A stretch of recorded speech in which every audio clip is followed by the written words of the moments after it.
Shoot చేసాం మోదుగూడెంలో. ఇట్లా చాలా చలి అంటే అప్పుడు వాతావరణం అలా ఉన్నప్పుడు అక్కడేమో అప్పుడు పెద్ద తుఫాను మనకి ఇక్కడ షూట్ చేస్తున్నప్పుడు రంపచోడవరంలో.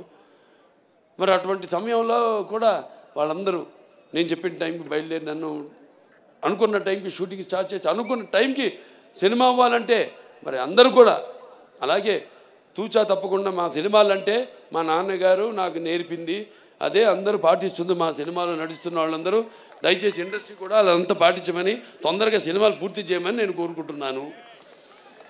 ఏది డిసిప్లిన్ ఒకటి, రెస్పెక్ట్, ఆర్టిస్ట్కి రెస్పెక్ట్, ఈ రెండు లేని చోట బాలకృష్ణ లేడు. సో అందరికీ మరొకసారి కష్టపడిన వాళ్ళకు. దాని తర్వాత నజియా గారు ఉన్నారు లేదు ఇక్కడ, కిదరయా బెన్, నజియా బెన్ హే ఇదర్. నా చేత డబ్బింగ్ చెప్పించింది ఆవిడ, హిందీ డబ్బింగ్. 4 రోజులు పట్టింది తెలుగు, 3.5 రోజులు పట్టింది హిందీ, అయిపోయింది. 3.5 రోజులు అంతేనండి, లేకపోతే 5 రోజులు పడితే 4.5 రోజులు అయిపోయింది. 3.5 రోజులే హిందీ డబ్బింగ్ అయిపోయింది. అంత బాగా ఆవిడే రాసి ఆవిడే నా చేత డబ్బింగ్ చెప్పించింది. అలాగే చాలామంది ఆర్టిస్టులు ఉన్నారు నా ముందు కూర్చుని ఉన్నారు ఇక్కడ.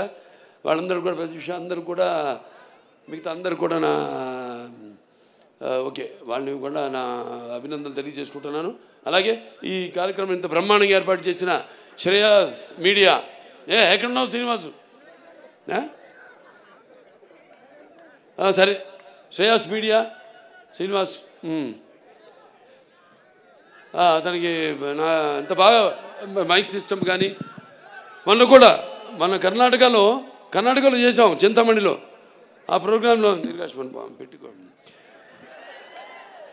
అప్పుడు వర్షం బయలుదేరాం, కుంభవృష్టి బయలుదేరిన తర్వాత అందరు అన్నారు అయ్యో ప్రోగ్రాం జరగదన్నారు. నేను గమ్మును కూర్చొని ఏం మాట్లాడాలి, ముహూర్తం పెట్టింది నేనే, ఎందుకు మాట్లాడాలి మనం అని.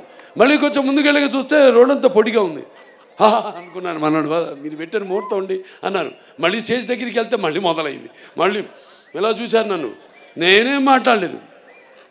పోలీసులు వచ్చారు, వెళ్ళిపోండి మీరు, లేకపోతే ఏదైనా తొక్కిసారి జరిగితే ఒక్కడు పడితే మిగతా అందరు పడతారు, ఒక్క ప్రాణం పోయినా అది మనకి చెడ్డ పేరు సార్, మా డిపార్ట్మెంట్కి మీకు కూడా చెడ్డ పేరు సార్. అంటే తెలుగుదేలా ఎన్న దేశంపు తెలుగు ఏను తెలుగు వల్లబుండ తెలుగు ఒకండ ఎల్లం రుప్పులు కొలు వెరుగువే భాషాడి దేశ భాషలందు తెలుగు లెస్త అన్నాడు శ్రీకృష్ణదేవరాయలు. అటువంటి మనకున్న సత్సంబంధం వెళ్ళిపోమంటే అలాగని శివన్న కూడా వచ్చాడు, తమ్ముడు శివరాజ్ కుమారు. ఇద్దరు మాట్లాడుకుంటున్నాం ఏం చేద్దాం, పాపం వాళ్ళతో కోఆపరేట్ చేయాలి ఇదన్నాం. వర్షం అయిపోయింది సార్, ఒట్టి టీజర్ లాంచ్ అని చెప్పి వెళ్ళిపోతాం ఇద్దరు స్టేజ్ మీదకి వెళ్ళినట్టు. అలాగే అన్నారు. స్టేజ్ మీద ఎక్కాం, వర్షం ఆగిపోయింది, 1.5 ప్రోగ్రాం జరిగింది. ఇవన్నీ ఎవరు చలవా?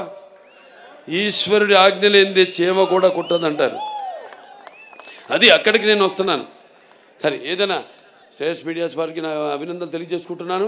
అలాగే ఈ ప్రోగ్రాంని వీక్షిస్తున్న కేవలం ఇక్కడే కాదు, మొత్తం ఆంధ్ర రాష్ట్రం అయితేనేమి, పక్క కర్ణాటక, మహారాష్ట్ర, మన షోలాపూర్ ఫ్యాన్స్ వచ్చారు. బాంబేలో ఫంక్షన్ జరిగితే దెమ్మ తిరిగిపోయింది అసలు అక్కడికి బాలీవుడ్ వాళ్ళందరికీ మన ప్రోగ్రాం. ఇదే ఇలా అన్నా చాలు, వాడు ముందు కంగారు పడిపోయారు, ఇదేంటి ఇలా తిప్పాడు ఏంటి అని. ఒక సిగ్నేచర్ వేసి వచ్చేసాము అక్కడ. సో అంత అద్భుతంగా చాలా బాగా జరిగింది. అక్కడ షోలాపూర్ ఫ్యాన్స్ వచ్చారు, అంత దూరం 6 గంటలు ప్రయాణం చేసుకుని వచ్చారు. ఎక్కడికి వెళ్తే అక్కడ ఫ్యాన్స్. చాలు ఈ జన్మకి, ఇంకా నేను చేసుకుంటూ వెళ్తాను చెప్పాను నేను. మళ్ళీ ఇంకా సినిమాలు చేసుకుంటాను వెళ్తాను, ఇంకా మంచి మంచి సినిమాలు మేము ముందు ఉంచుతాను అని సభాముఖంగా తెలియజేసుకుంటూ మరొకసారి అందరికి కూడా నా కృతజ్ఞతలు. ఏమన్నా మిస్ ఆయన మన ఎడిటర్, ఆయన రాజుగారు, ఎడిటర్ రాజుగారికి, తమ్మిరాజు గారు, మిగతా అంతా ఇక తమ్మన్ గారి టీం అందరూ కూడా, ఆర్ట్ డైరెక్టర్ ప్రకాష్ గారు అందరూ కూడా నా కృతజ్ఞతలు తెలియజేసుకుంటారు.